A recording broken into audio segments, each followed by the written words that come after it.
تمہارا مال اور تمہاری اولاد تو آزمائش ہے اور اللہ کے ہاں بڑا اجر ہے، سو جہاں تک ہو سکے اللہ سے ڈرو اور اس کے احکام کو سنو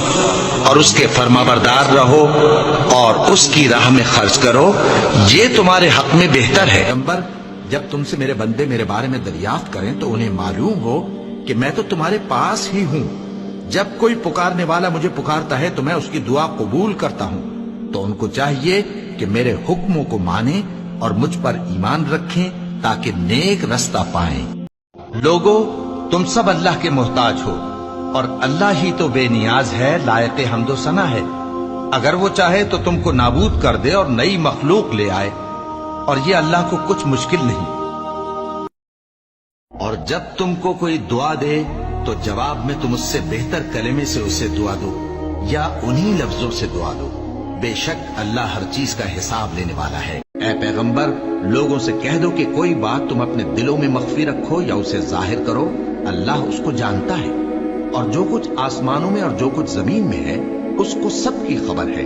اور وہ ہر چیز پر قادر ہے۔ اور تمہارے پروردگار نے ارشاد فرمایا ہے کہ اس کے سوا کسی کی عبادت نہ کرو اور ماں باپ کے ساتھ بھلائی کرتے رہو۔ اگر ان میں سے ایک یا دونوں تمہارے سامنے بڑھاپے کو پہنچ جائیں تو ان کو اف تک نہ کہنا اور نہ انہیں جھڑکنا،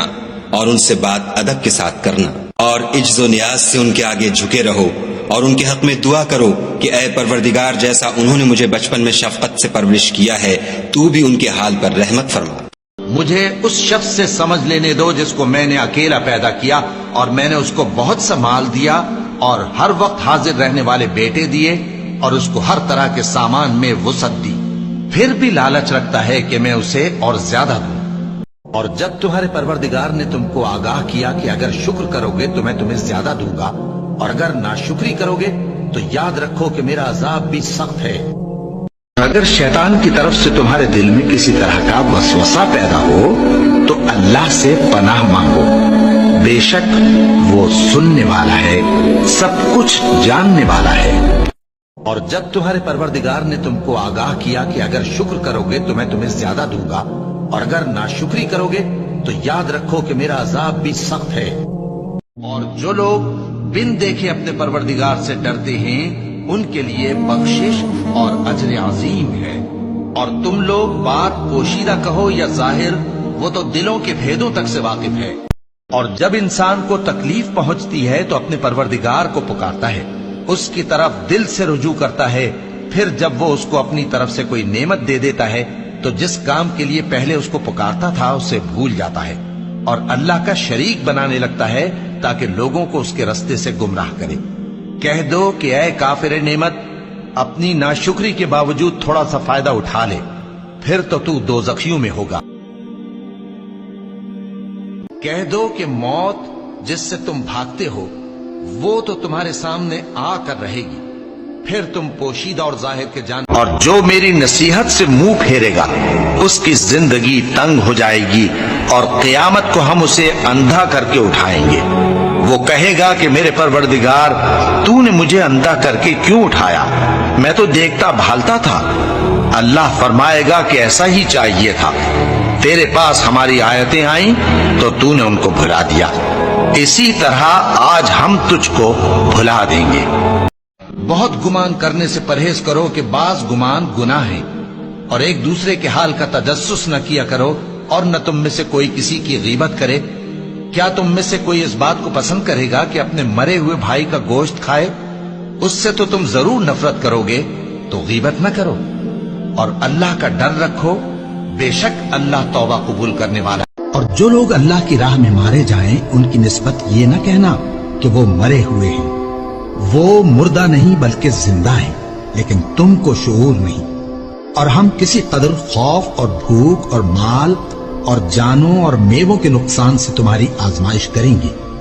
اور صبر کرنے والوں کو بشارت سنا دو کہ ان لوگوں پر جب کوئی مصیبت واقع ہوتی ہے تو کہتے ہیں کہ ہم اللہ ہی کا مال ہیں اور اسی کی طرف لوٹ کر جانے والے ہیں۔ یہی لوگ ہیں جن پر ان کے پروردگار کی عنایتیں ہیں اور خصوصی رحمت بھی ہے، اور یہی سیدھے رستے پر ہیں۔ اور یقیناً آگے آنے والے حالات تمہارے لیے پہلے حالات سے بہتر ہیں۔ اور یقین جانو کہ عنقریب تمہارا پروردگار تمہیں اتنا دے گا کہ تم خوش ہو جاؤ گے۔ اور کوئی دوست کسی دوست کو نہ پوچھے گا حالانکہ ایک دوسرے کو سامنے دیکھ رہے ہوں گے۔ اس روز گناہگار چاہے گا کہ کسی طرح اس دن کے عذاب کے بدلے میں سب کچھ دے دے، یعنی اپنے بیٹے اور اپنی بیوی اور اپنے بھائی اور اپنا خاندان جس پہ وہ رہتا تھا اور جتنے آدمی زمین پر ہیں غرض سب کو دے ڈالے، پھر اپنے آپ کو عذاب سے چھڑا لے۔ لیکن ایسا ہرگز نہیں ہوگا۔ وہ بھڑکتی ہوئی آگ ہے، کھال ادھیڑ کر کلیجہ نکال لینے والی۔ وہ ان لوگوں کو اپنی طرف بلائے گی جنہوں نے دین حق سے اعراض کیا اور منہ پھیر لیا اور مال جمع کیا پھر سینت سینت کر رکھا۔ روزوں کا مہینہ رمضان کا مہینہ ہے جس میں قرآن اول نازل ہوا جو لوگوں کا رہنما ہے اور جس میں ہدایت کی کھلی نشانیاں ہیں اور جو حق و باطل کو الگ الگ کرنے والا ہے۔ تو جو کوئی تم میں سے اس مہینے میں موجود ہو چاہیے کہ پورے مہینے کے روزے رکھے، اور جو بیمار ہو یا سفر میں ہو تو دوسرے دنوں میں روزے رکھ کر ان کا شمار پورا کر لے۔ اللہ تمہارے حق میں آسانی چاہتا ہے اور سختی نہیں چاہتا، اور یہ آسانی کا حکم اس لیے دیا گیا ہے کہ تم روزوں کا شمار پورا کر لو، اور اس احسان کے بدلے کہ اللہ نے تم کو ہدایت بخشی ہے تم اس کو بزرگی سے یاد کرو اور اس کا شکر کرو۔ دین اسلام میں کوئی زبردستی نہیں ہے، ہدایت صاف طور پر ظاہر اور گمراہی سے الگ ہو چکی ہے۔ تو جو شخص بتوں سے اعتقاد نہ رکھے اور اللہ پر ایمان لائے اس نے ایسی مضبوط رسی ہاتھ میں پکڑ لی ہے جو کبھی ٹوٹنے والی نہیں، اور اللہ سب کچھ سنتا ہے، سب کچھ جانتا ہے۔ اگر تم خیرات ظاہر کر کے دو تو وہ بھی خوب ہے، اور اگر پوشیدہ دو اور دو بھی ضرورت مندوں کو تو یہ تمہارے لیے بہتر ہے، اور اس طرح کا دینا تمہارے گناہوں کو بھی دور کرے گا، اور اللہ کو تمہارے سب کاموں کی خبر ہے۔ اور شہر میں عورتیں گفتگویں کرنے لگیں کہ عزیز کی بیوی اپنے غلام کو اپنی طرف مائل کرنا چاہتی ہے اور اس کی محبت اس کے دل میں گھر کر گئی ہے، ہم دیکھتی ہیں کہ وہ کھلی گمراہی میں ہے۔ پھر جب زلیخا نے ان عورتوں کی گفتگو جو حقیقت میں دیدار یوسف کے لیے ایک چال تھی سنی تو ان کے پاس دعوت کا پیغام بھیجا اور ان کے لیے ایک محفل مرتب کی اور پھل تراشنے کے لیے ہر ایک کو ایک ایک چھری دی، اور یوسف سے کہا کہ ان کے سامنے آؤ۔ جب عورتوں نے ان کو دیکھا تو ان کا روب حسن ان پر ایسا چھا گیا کہ پھل تراشتے تراشتے اپنے ہاتھ کاٹ لیے اور بے ساختہ بول اٹھی کہ اللہ پاک ہے، یہ آدمی نہیں، یہ تو کوئی بزرگ فرشتہ ہے۔ زلیخا نے کہا تو یہ وہی ہے جس کے بارے میں تم مجھے تانے دیتی تھی، اور بے شک میں نے اس کو اپنی طرف مائل کرنا چاہا مگر یہ بچا رہا، اور اگر یہ وہ کام نہ کرے گا جو میں اسے کہتی ہوں تو قید کر دیا جائے گا اور ذلیل ہوگا۔ عصر کی قسم کہ انسان نقصان میں ہے مگر وہ لوگ جو ایمان لائے اور نیک عمل کرتے رہے اور آپس میں حق پر چلنے کی تلقین اور صبر کی تاکید کرتے رہے۔ ناپ اور تول میں کمی کرنے والوں کے لیے خرابی ہے، جو لوگوں سے ناپ کر لیں تو پورا لیں اور جب ان کو ناپ کر یا تول کر دیں تو کم دیں۔ کیا یہ لوگ یہ نہیں خیال کرتے کہ اٹھائے بھی جائیں گے؟ یعنی ایک بڑے سخت دن میں جس دن تمام لوگ رب العالمین کے سامنے کھڑے ہوں گے۔ اللہ کے آگے صاف دل سے توبہ کرو، امید ہے کہ وہ تمہارے گناہ تم سے دور کر دے گا اور تم کو جنتوں میں جن کے نیچے نہریں بہ رہی ہیں داخل کرے گا۔ اس دن اللہ پیغمبر صلی اللہ علیہ وآلہ وسلم کو اور ان لوگوں کو جو ان کے ساتھ ایمان لائے ہیں رسوا نہیں کرے گا۔ مومنوں، اپنے آپ کو اور اپنے اہل و عیال کو اس آگ سے بچاؤ جس کا ایندھن آدمی اور پتھر ہوں گے اور جس پر تند خو اور سخت گیر فرشتے مقرر ہیں۔ وہ کسی حکم کی جو اللہ ان کو دیتا ہے نافرمانی نہیں کرتے اور جو حکم ان کو ملتا ہے اسے بجا لاتے ہیں۔ کافرو، آج بہانے مت بناؤ، جو عمل تم کیا کرتے تھے انہی کا تم کو بدلہ دیا جائے گا۔ وہی تو ہے جو تم کو ڈرانے اور امید دلانے کے لیے بجلی دکھاتا اور بھاری بھاری بادل پیدا کرتا ہے، اور رعد اور فرشتے سب اس کے خوف سے اس کی تسبیح و تحمید کرتے رہتے ہیں، اور وہی بجلیاں بھیجتا ہے، پھر جس پر چاہتا ہے گرا بھی دیتا ہے، جبکہ وہ اللہ کے بارے میں جھگڑتے ہیں، اور وہ بڑی قوت والا ہے۔ اور جب اعمال کے دفتر کھولے جائیں گے اور جب آسمان کی کھال کھینچ لی جائے گی اور جب دوزخ کی آگ بھڑکائی جائے گی اور جب بہشت قریب لائی جائے گی، تب ہر شخص معلوم کر لے گا کہ وہ کیا لے کر آیا ہے۔ اور ان سے دنیا کی زندگی کی مثال بھی بیان کر دو کہ وہ ایسی ہے جیسے پانی جسے ہم نے آسمان سے برسایا تو اس کے ساتھ زمین کی پیداوار مل کر نکلی، پھر وہ چورا چورا ہو گئی کہ ہوائیں اسے اڑاتی پھرتی ہیں، اور اللہ تو ہر چیز پر قدرت رکھتا ہے۔ یہ قرآن وہ رستہ دکھاتا ہے جو سب سے سیدھا ہے، اور مومنوں کو جو نیک عمل کرتے ہیں بشارت دیتا ہے کہ ان کے لیے اجر عظیم ہے، اور یہ بھی بتاتا ہے کہ جو آخرت پر ایمان نہیں رکھتے ان کے لیے ہم نے دکھ دینے والا عذاب تیار کر رکھا ہے۔ اور وہی تو ہے جو رات کو سونے کی حالت میں تمہاری روح قبض کر لیتا ہے، اور جو کچھ تم دن میں کرتے ہو اس سے خبر رکھتا ہے، پھر تمہیں دن کو اٹھا دیتا ہے تاکہ یہی سلسلہ جاری رکھ کر زندگی کی مدت معین پوری کر دی جائے، پھر تم سب کو اسی کی طرف لوٹ کر جانا ہے، پھر وہ تم کو تمہارے عمل جو تم کرتے رہتے ہو ایک ایک کر کے بتائے گا،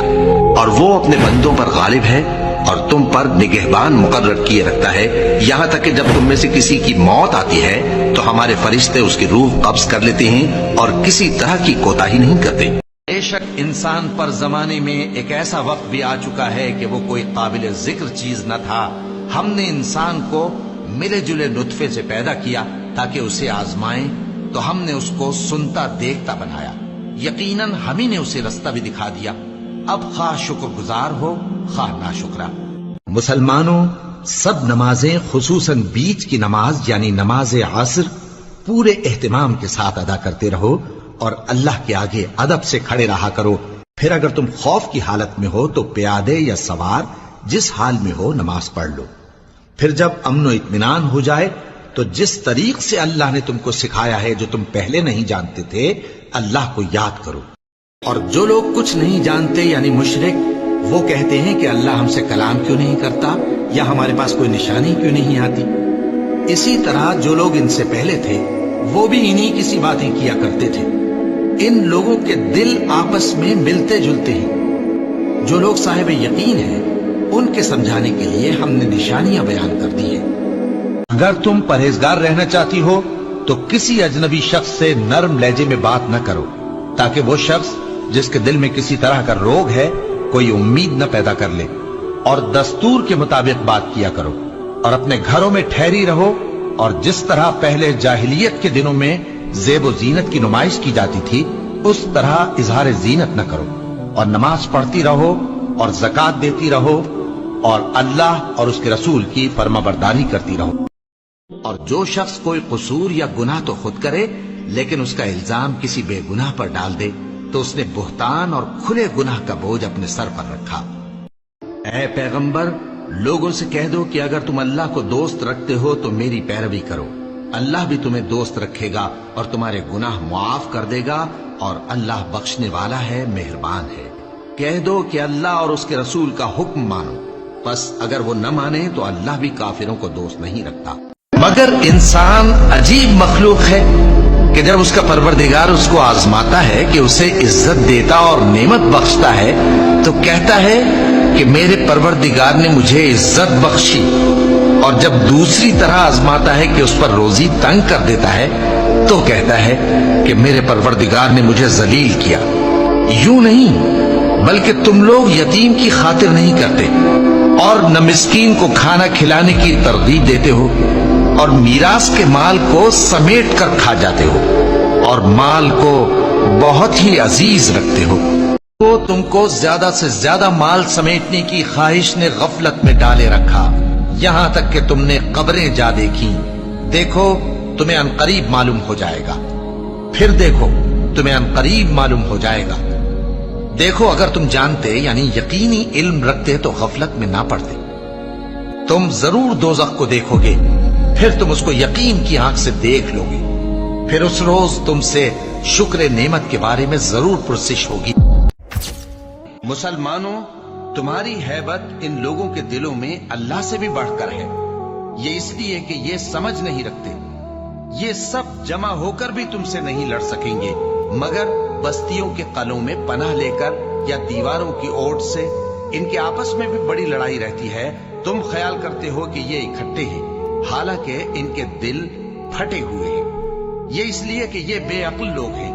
ان کا حال ان لوگوں کا سا ہے جو ان سے کچھ ہی پیشتر اپنے کرتوت کی سزا کا مزہ چکھ چکے ہیں اور ان کے لیے دکھ دینے والا عذاب تیار ہے. منافقوں کی مثال شیطان کی سی ہے کہ انسان سے کہتا رہا کہ کافر ہو جا. پھر جب وہ کافر ہو گیا تو کہنے لگا کہ مجھے تجھ سے کچھ سروکار نہیں, مجھ کو تو اللہ رب العالمین سے ڈر لگتا ہے.